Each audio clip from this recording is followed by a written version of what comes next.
Buenas tardes y bienvenidas a nuestra charla virtual en el marco de Autores en Directo, organizado por el Instituto Cervantes de Berlín, un ciclo de entrevistas con escritores y escritoras de España y Latinoamérica cuyas obras se han publicado recientemente en alemán. Como saben, el año que viene la Feria del Libro de Frankfurt tiene España como país invitado. Mi nombre es Wolfgang Martin Amdorf y tengo el gran gusto de presentarles hoy el escritor Iván Repila.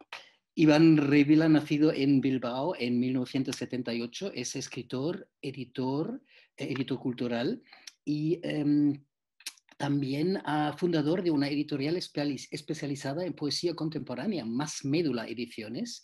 Entre sus trabajos también se encuentran los realizados para diferentes organismos e instituciones nacionales e internacionales en la producción, coordinación y dirección de congresos, encuentros y festivales de música, teatro y danza. En 2012 publicó su primera novela, Una comedia canalla, y a la que siguieron El niño que robó el caballo de Atila, Prólogo para una guerra, y en 2020 El aliado. Vamos a hablar hoy, Iván, sobre esta última novela, El aliado, que acabó de salir en la versión alemana de Feminist, traducido al alemán por Matthias Strobel y publicado por la editorial Surkamp.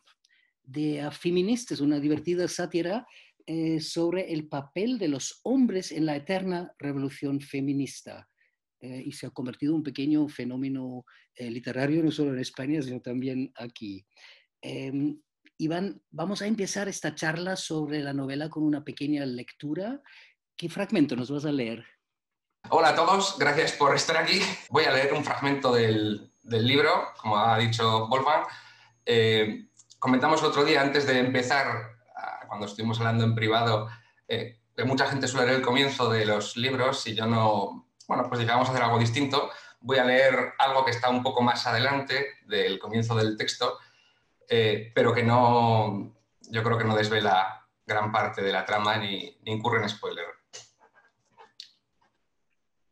Perfecto. Es el comienzo del capítulo 3. No suelo comer con mis padres, y mucho menos con el resto de la familia, pero esporádicamente se organizan entre ellos en una especie de conspiración telefónica con motivo del cumpleaños de alguno de mis primos y es imposible ignorar sus llamadas. Como todos los lobbies, usan el chantaje, fundamentalmente emocional, para obtener dividendos: victimismo, depresión, cercanía de la muerte, enfermedad, nostalgia. Está prohibido hablar de política y prácticamente de cualquier conflicto social que pueda derivar en polémicas ideológicas, de manera que en estas reuniones prevalece una filosofía de lo intrascendente, como los ascensores. Cuanto menos debas poner de ti en un tema, mejor es el tema. La consanguinidad, una represión cognitiva obligatoria para mantener la armonía en el epicentro de nuestras miserias fundacionales. Demasiado largo para una camiseta. Como es lógico, la presencia de jóvenes alivia considerablemente el intercambio de información. A los chicos: ¿tienes novia? A las chicas: ¿tienes novio? La homosexualidad no se contempla ni en forma de hipótesis, y eso dice suficiente sobre el tipo de familia que formamos. Con la socialización familiar masiva del siglo XXI y sus reuniones, tal vez el psicoanálisis se ha quedado atrás en sus postulados. Ya no bastaría con matar al padre o a la madre, ahora hay que matar a tus tíos. Como todos los grupos sociales, tenemos nuestras dinámicas. Por ejemplo, las mujeres y los niños se encargan de poner la mesa y retirar los platos sucios. Los hombres adultos ni siquiera lo intentan. Si lo hago yo, una voz femenina me ordena que no es necesario. En el caso de que una de las mujeres esté de alguna manera incapacitada de forma leve, digamos por ciática, ella misma se revela ante su minusvalía y realiza el doble de actividades que sus compañeras. Es una cuestión de orgullo. Cuando es al revés, el discapacitado varón recibe un tratamiento exclusivo, las mejores piezas de carne, una reserva independiente de canapés, la copa de vino siempre llena. Por ejemplo, los hombres eligen contenidos. Las mujeres aportan opiniones, desde luego, pero raramente son propositivas. Si una mujer aporta un tema nuevo a la mesa, la dinámica habitual consiste en que las otras mujeres le presten atención un determinado tiempo, por interés real o por simple condescendencia, mientras los hombres hablan de otra cosa. De cualquier modo, el magnetismo de esta segunda conversación termina por invisibilizar la primera hasta que la neutraliza. Por ejemplo, después del postre, cuando llegan las copas, los hombres se juntan con los hombres y las mujeres con las mujeres. Entonces sí que se pone interesante. Frase del día: las feministas son lesbianas encubiertas. No sé cómo se me ha ocurrido abrir la boca. Quizá por el vino. Quizá porque llevo 2 meses asistiendo a charlas y congresos sobre feminismo y hoy he empezado a apreciar la mecánica oculta que mueve estas reuniones, quizá porque quería llamar la atención, pero no he podido evitarlo y creo que el origen está en mi infancia. O no exactamente en mi infancia, sino en mí siendo adulto mirando mi infancia desde la perspectiva de mis 35. Localización, sala de estar, después de comer, día. Personajes, mi padre, mis 3 tíos, yo con 14 años, yo con 18 años, yo con 24 años. Escena, los diálogos son intercambiables. Chaval, no te cases nunca. Eso, si quieres seguir follando, no te cases. A las mujeres solo les gusta el sexo de novias, luego se acabó. Siempre les duele la cabeza. O ni eso, les duele algo. Puedes intentarlo una vez cada varios meses, pero se enfadan. Enfadadas también lo hacen. Tampoco les gusta beber café, les gusta el café. Y olvídate de hacer cosas raras. Totalmente. Misionero y que termines rápido. Chaval, no te cases nunca. Fin de la escena. Con estos precedentes formativos, mi educación es un acumulado de reproches, bromas y juegos de poder, gracias a los que posteriormente, en la edad adulta, he logrado integrarme sin llamar la atención con la mayor parte de mis iguales. Es el lenguaje jurídico aplicado a la genitalidad. Solo se entiende si formas parte del grupo. En esta y otras familias, por norma, hasta los 13 o 14 años, un niño varón permanece en el círculo de las mujeres, que le enseñan modales, cláusulas de comportamiento, límites expresivos y aficiones artísticas. A partir de esa edad, el niño varón deja de ser un niño y se consiente que participe de las conversaciones de los hombres, que lo introducirán poco a poco en el análisis deportivo profesional, la búsqueda de una carrera económicamente rentable y el complejo territorio de las relaciones contra el sexo opuesto. La preposición no es gratuita. Creo que somos una familia típica. Repetimos patrones heredados de las generaciones anteriores, patrones que han demostrado ser útiles para la convivencia, y la norma dicta que lo repetiremos en el futuro si queremos evitar problemas. Esto incluye anomalías de toda índole, como que se pueda beber alcohol hasta la inconsciencia o coger el coche en estados previos al coma etílico, pero que una raya de coca sea considerada un motivo de peso para internar a cualquiera en una clínica de desintoxicación. Cuando era niño me hablaban de un primo drogata, a saber con qué habían pillado a ese pobre primo. Ya me habría gustado insertar 1 gramo de coca a la fuerza en el tabique nasal de mis mayores alguna vez para poder entender lo que balbuceaban a partir de la 4ª copa de lujo. De mi dedo a su nariz, como un pistolero dactilar buscando el orificio. ¡Ay, qué disgusto! ¡Qué disgusto más grande!, lloriquea una de mis tías. Como digo, no sé cómo se me ha ocurrido abrir la boca, pero mi tío y mi padre han cometido el error de regresar a su cántico místico, el mantra de los hombres sin agujero donde meterla. Y a mí, en lugar de asentir como uno más y darles la razón, se me ha ocurrido mover el coloquio a un nivel superior. ¿Cómo decirlo? Invocar la excelencia de sus licenciaturas y elevar la cháchara de barra de puticlub a la categoría de debate intelectual. Error de principiante. No se puede cuestionar la cosmovisión de nadie sin agraviarlo en lo más profundo de su identidad. Lo apunto para la siguiente, aunque dudo mucho que me inviten. Muchas gracias, Iván. Este fragmento siempre me ha gustado mucho porque es muy simbólico, ¿no? Porque muestra de una manera como realmente es el origen. La familia como origen del machismo. Uh-huh. Me encanta el formato manual y condensado, como muy conciso, ¿no? La familia como origen del machismo, pues sí, desde luego. La familia como origen del machismo, pero sería injusto decir que es el único origen del machismo. La familia es una más de las herramientas del heteropatriarcado tradicional, conservador, reaccionario, machista y misógino que nos ha traído hasta este mundo, ¿no? La familia forma parte de ello, como forma parte de la publicidad, como forma parte de los medios de comunicación, como forma parte de la socialización en el colegio, la socialización en los bares, la socialización en los grupos de amigos.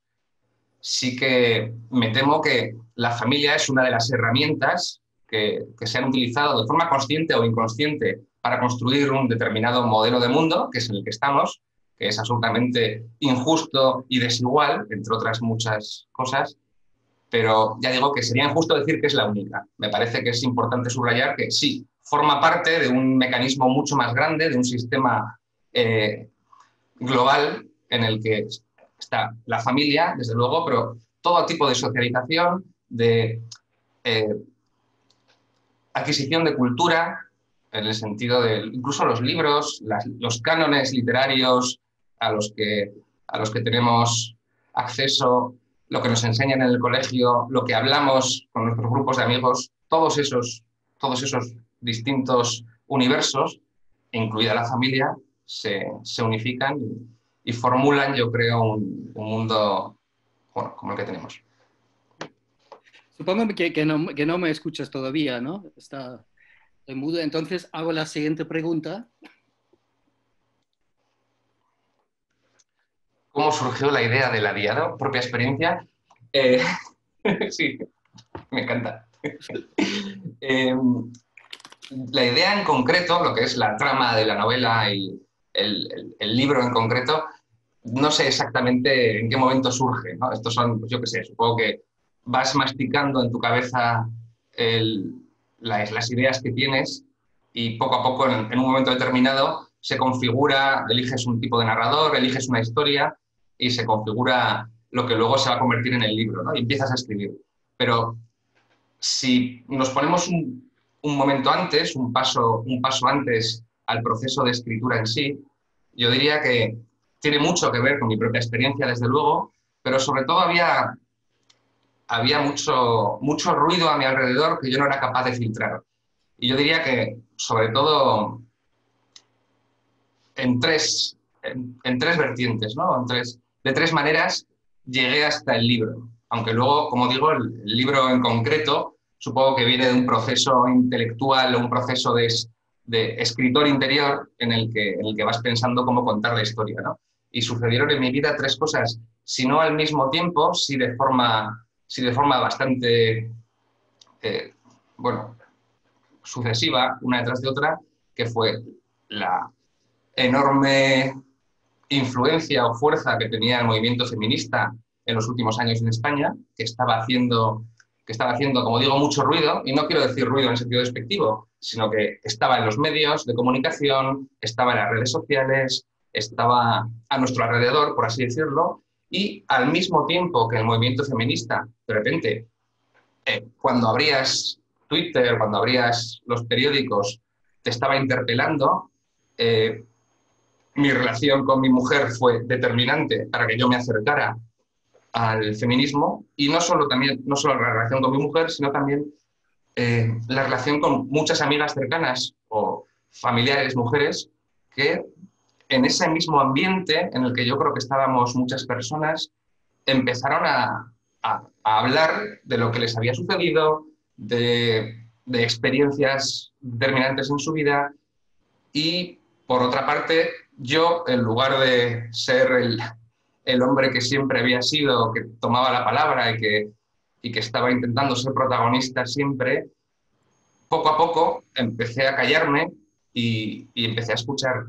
Y si juntamos la influencia determinante de mi mujer, más toda la experiencia de lo que me contaron muchas amigas, de cómo se sentían, de lo que les había sucedido, experiencias que yo desconocía absolutamente, que formadas todas en grupo, son como historias de terror, como relatos de terror absoluto, más toda la influencia teórica y pública del movimiento feminista. Yo creo que eso empezó a golpearse en mi cabeza y poco a poco empecé a pensar, bueno, ¿cuál es mi lugar en el mundo? Yo siempre me había dicho feminista y estoy descubriendo que ahora que presto atención, ahora que me intereso por el tema, yo no era feminista en absoluto, ¿no? Era un aliado, un falso aliado, era un machista como todos los demás, y empecé a pensar que debía trabajar en ello. Y hubo una parte de mí que empezó a trabajar en ello a nivel personal y otra parte de mí, debido a mi profesión, que empezó a trabajar en ello a nivel literario. ¿Cómo me acerco yo, en tanto que hombre, al movimiento feminista? ¿Cuáles son los pasos que debo dar, ¿no? ¿Ha mejorado la situación que se puede oír? No, ¿no? Todavía no. Pues vamos a ver si lo ves. Aléjalo un poquito. ¿Así? Un poquito más. Aleja un poquito más. Ah, ¿En qué manera se distingue el feminismo actual de sus precedentes en los años 80? por ejemplo. Bueno, eso es una pregunta teórica que seguramente hay mucha gente más capacitada que yo para responder a ello, ¿no? Yo me he acercado a libros fundacionales y sí que, desde luego, estoy al tanto, en mayor o menor medida de cuestiones teóricas del feminismo, ¿no? Para mí, sobre todo, me interesa en tanto que varón blanco, cis, hetero, de clase media con estudios universitarios, es decir, yo soy el paradigma del privilegio, el mundo está hecho por personas como yo, para personas como yo. Me interesa sobre todo en qué medida los privilegiados tenemos la capacidad de ser conscientes de nuestros privilegios, porque por desgracia el privilegio es invisible, no se siente hasta que te obligan o te obligas a ponerte delante de un espejo. Y esto es la parte que más me interesa o la que yo creo que debo trabajar mucho y puedo trabajar mucho más de cara al hoy y al futuro, ¿no? En cuanto a la pregunta de en qué se diferencia el feminismo de los años 80, el feminismo contemporáneo, como digo, sin ser un especialista, porque igual mi área de especialidad es sobre todo los hombres machistas bien intencionados, que es lo que creo que somos la mayor parte de nosotros, yo diría que el feminismo hoy es mucho más transversal, es mucho más inclusivo y abarca de una manera más radical, tal y como yo lo entiendo, o al menos el feminismo en el que yo me siento más, no quiero decir más cómodo, sino con el que me siento más identificado. Creo que es un feminismo que intenta abarcar cuestiones como la homosexualidad, las personas trans, los temas, las personas racializadas, la prostitución y muchos otros temas que en algunos casos sí que se trataron en los años 80, pero que hoy en día se han incorporado muchos temas nuevos, ¿no?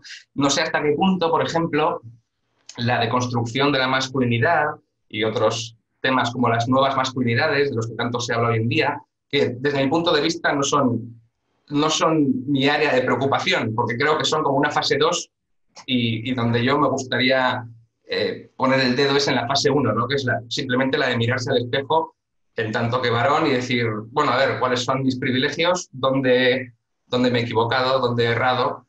¿Qué tengo que hacer para corregir las cosas y para mejorar, ¿no?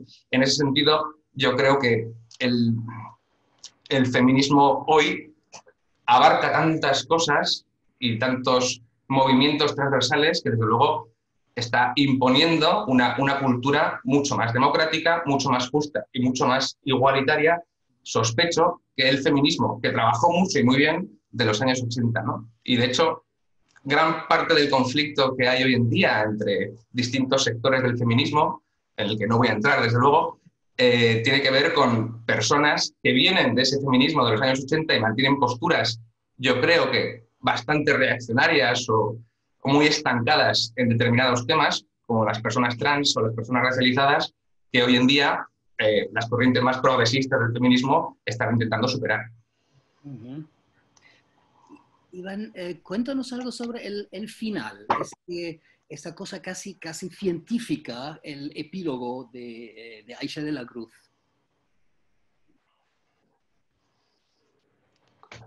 Muy bien, bueno, he leído perfectamente. El epílogo, en realidad el libro, claro, pensemos que esto es Iván Repila, o sea, yo, escribiendo un libro no sobre el feminismo, sino sobre el acercamiento de un hombre al feminismo contemporáneo y, desde luego, aprovechándome hasta cierto punto de temas que plantea el feminismo contemporáneo, teorías del feminismo contemporáneo, lo que estaba sucediendo a mi alrededor. Es decir, no dejo de ser la casta de los privilegiados utilizando hasta cierto punto el feminismo para escribir un libro, publicarlo en una editorial importante y tener una portavocía, tener un altavoz con el que expresar determinadas ideas. Quiero decir, si yo fuera una persona distinta a la que soy, igual con una educación distinta, igual venido de una familia mucho más humilde, igual no habría alcanzado la posibilidad de ser escritor y de publicar un libro como este y sobre este tema. Yo me doy cuenta, cuando estoy componiendo la trama de la novela, de que incurro, como el propio protagonista del libro, en una contradicción. Más allá de lo narrativo, una contradicción extranarrativa, que es el hecho de que yo, al final, Iván, no el protagonista del libro, sino Iván, esté publicando ese libro y hasta cierto punto usurpando espacios de comunicación y de reflexión que tal vez, en tanto que privilegiado, no me corresponden, ¿no? Soy consciente de ello, no obstante, quiero publicar el libro porque creo que hay ideas interesantes e importantes sobre las que reflexionar, y cuando lo comento con mi mujer, pues llegamos a la conclusión de que efectivamente el libro incorpora una contradicción en tanto que objeto, por así decirlo. Y pensamos cómo subsanarlo, y a ella se le ocurre, un poco como homenaje al epílogo académico que hay en el cuento de la criada, de Margaret Atwood, introducir un epílogo que esté dentro del marco narrativo, pero que tenga un componente académico con, bueno, con teoría real y teoría inventada, que esté localizado en el futuro. Y me parece que es una idea estupenda. Yo le digo que es una idea maravillosa, que así el libro creo que mejora y que se completa, por así decirlo. Y como ella es la académica, yo le digo, la única forma de hacerlo es que lo escribas tú. Al principio no estuvo muy convencida, pero con un par de vinos y hablando del tema, pues finalmente la convencí, y era su idea. Ella es la académica, sabía cómo hacerlo, conocía perfectamente el texto, y me parece que gracias a ese epílogo de Aisa, el libro mejora y añade la parte definitiva que yo creo que como que lo redondea, por así decirlo, ¿no? Como objeto literario y como artefacto narrativo, creo que se completa. Sí, perfecto, perfecto. Pues ya nos estamos acercando al final de nuestra charla, un poco handicap con los papeles y todo esto, pero espero que hayan aprovechado de alguna manera. Lamento las dificultades técnicas que surgen con estos formatos digitales de vez en cuando. Y pues la semana que viene tenemos, a lo mejor con más sonido, el martes de la semana que viene vamos a hablar sobre el escritor Roberto Bolaño, con su editor alemán Heinrich von Ehrenberg. Pues nada más, muchísimas gracias, Iván. Realmente ese libro también me ha dejado un poco, sí, acordando realmente a estos diferentes fases del feminismo y el papel a veces triste y pocas veces glorioso que tenemos los hombres ahí en eso, ¿no? Pues muchísimas gracias y hasta la próxima. Gracias a todos.